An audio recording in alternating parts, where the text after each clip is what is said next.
সেই যে ভয়, প্রথমটা হচ্ছে প্রত্যেকের ভয়, কি বললাম, ফিয়ার, যে আমি কি ওটা করতে পারবো, এই যে ফিয়ার, এই ফিয়ারের জন্যই কিন্তু আমরা ওখানে পৌঁছাতে পারি না।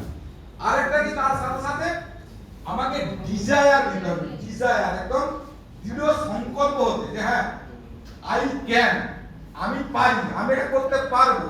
এটা যেহেতু সুব্রত সামন্ত করতে পেরেছে, যেহেতু এটা নীলকমল শাহ করতে পেরেছে, আশিস দাস করতে পেরেছে, তাহলে হ্যাঁ আমার পক্ষে সম্ভব। ওরাও যদি এই একই ফিল্ডে করতে পারে, তাহলে আমি কেন করতে পারবো না? এই যে ডিজায়ার নিজের মধ্যে, আজকে আমি যাই বলি না কেন, প্রথমে যদি আপনি নিজের থেকে না যদি মানসিকভাবে দৃঢ় সংকল্প হতে পারেন, তাহলে কিন্তু কখনোই আপনি করতে পারবেন না। তাহলে ফিয়ারটা কিসের, কেন করতে পারি না, কিসের ভয় আমাদের? প্রথম হচ্ছে, নেক্সট,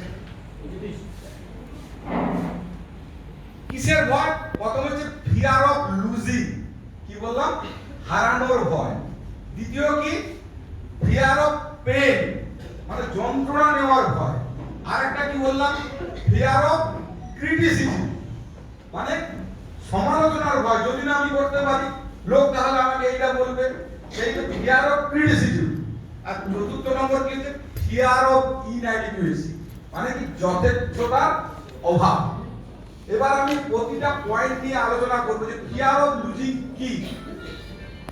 ফিয়ার অফ লুজিং, আমরা প্রত্যেকে প্রথমে কি ভয় করি, যে আমি ওনার কাছে যাব, উনি যদি আমাকে না বলে দেন। প্রথমে কি হচ্ছে, না শোনার ভয়। কি প্রত্যেকে করেন তো না শোনার ভয়? এখন করেন না, তাহলে প্রথমে করতেন। তাহলে প্রত্যেকে হচ্ছে কি, যে আমাকে যদি না বলে দেন, প্রথমে আগে দেখুন, আমাকে কেউ না বলা মানে, না মানে ইংরেজিতে কি, এনো, নোটাকে যদি আমি, আমার কাজ কি হচ্ছে, এনোটাকে ঘুরিয়ে কি করতে হবে, ও এন অন, আমাকে অন করতে হবে। আবার কেউ যদি আমাকে না বলে, তবে তো আমি নেক্সট ওয়ানের কাছে যাওয়ার জন্য আমি অপরচুনিটি পাবো। একদম দেখুন, আমরা এখানে নরমাল আমাদের যে এলআইসি যে ল এন্ড যে এভারেজ রুলস, তাতে একদম পরিষ্কার। ধরুন আমি এলআইসি সম্বন্ধে বিশেষ কিছু জ্ঞান নেই, এলআইসি এজেন্সি নিয়েছি, আমি আজকে যে একদম কথা বলবো একদম রুট লেভেল থেকে হাই লেভেল পর্যন্ত, একদম নরমাল থেকে হাই লেভেল পর্যন্ত যাওয়ার পুরো কিন্তু পুরো একটা প্র্যাকটিক্যাল ফিল্ডের যে অভিজ্ঞতা, সেটা কিন্তু আমি আজকে দেব। কি বললাম তাহলে? প্রথম, আমাদের LIC law and average rule কি, আমরা যদি 10 জন লোকের কাছে যাই, কজন বীমা নেবে? মিনিমাম, সর্বনিম্ন মিনিমাম 2 জন নেবে।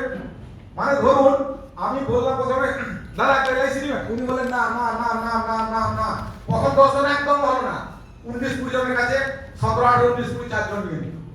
তাহলে আমি 20 জনের কাছে গেলাম, তার জন্য কজন নিল? 4 জন। আচ্ছা, সর্বনিম্ন আজকে আমাদের নরমাল যে আমরা এলআইসি পলিসি বিক্রি করি, পলিসি প্রিমিয়াম কত? এভারেজ এভারেজ 300 নয়। দেখুন, ওটা প্রথম কথা বলছি কি, আজকে আপনাকে মাইন্ড সেট করতে হবে 300 টাকার জন্য পলিসি বিক্রি করলে আজকে আমাদের এলআইসি এজেন্সি রাখা যাবে। আর বছরে 10,000 টাকা এভারেজ প্রিমিয়াম, আমি 10,000 ধরলাম, কোয়ার্টারলি মান্থলি আমি বললাম যে এভারেজ মিনিমাম বললাম, দুটো হয়, একটা যে এভারেজ মিনিমাম, একটা বললাম এভারেজ ম্যাক্সিমাম। তাহলে এভারেজ মিনিমাম 10,000 টাকা। তাহলে আমি ধরুন 10 জনকে যদি আমি না শুনি, 10 জনের মধ্যে 2 জনের পলিসি হলো, 2 জনের পলিসি হলে কত টাকা প্রিমিয়াম আসবে? 20,000 টাকা।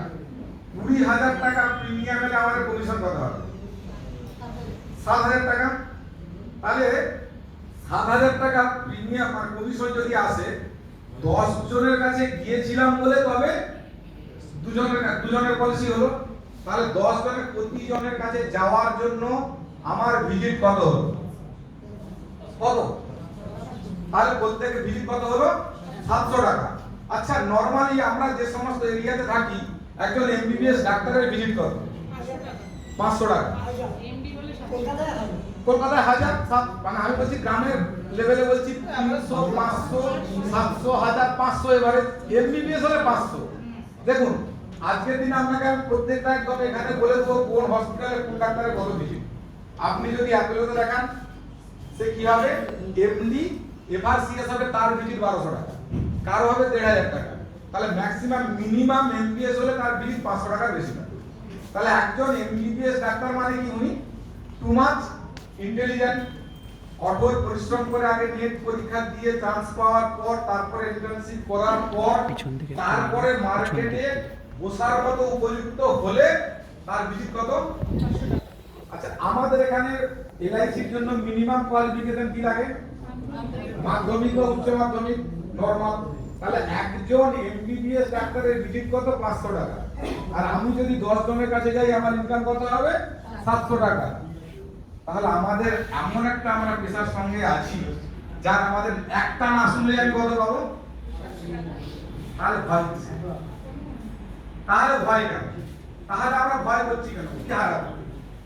আজকে দেখুন আমাদের হচ্ছে যাকে আমরা ক্রিকেটের মাস্টার ব্লাস্টার বলি কাকে? সচিন তেন্ডুলকার। আচ্ছা, সচিন তেন্ডুলকার কি সমস্ত ম্যাচে কি সেঞ্চুরি করে? সমস্ত ম্যাচে তো সেঞ্চুরি করে না। ও যখন যদি ব্যাট হাতে যাওয়ার মাঠে নামার আগে যদি আগে নিজে মনে মনে ভেবে নেয় যদি আমি 0 রানে আউট হই তাহলে আমাকে লোক কি বলবে, তাহলে কি উনি এই সুন্দরভাবে ওনার যে এত 100 সেঞ্চুরি করতে পারতেন? তাহলে আমরা কেন প্রথমে ভাববো কিসের ভয়? কিসের ভয়? কি হারাবার ভয়? এজেন্সি পেশাতে এসছি আমরা কি নিয়ে এসছি? দেখুন এখানে ম্যাক্সিমাম আমি বলতে পারি গ্যারান্টি দিয়ে কজন একদম স্বেচ্ছায় এলআইসি এসছেন বলছি, একদম স্বেচ্ছায়, একদম স্বেচ্ছায় এসছেন, একদম স্বেচ্ছায়। স্বেচ্ছায়।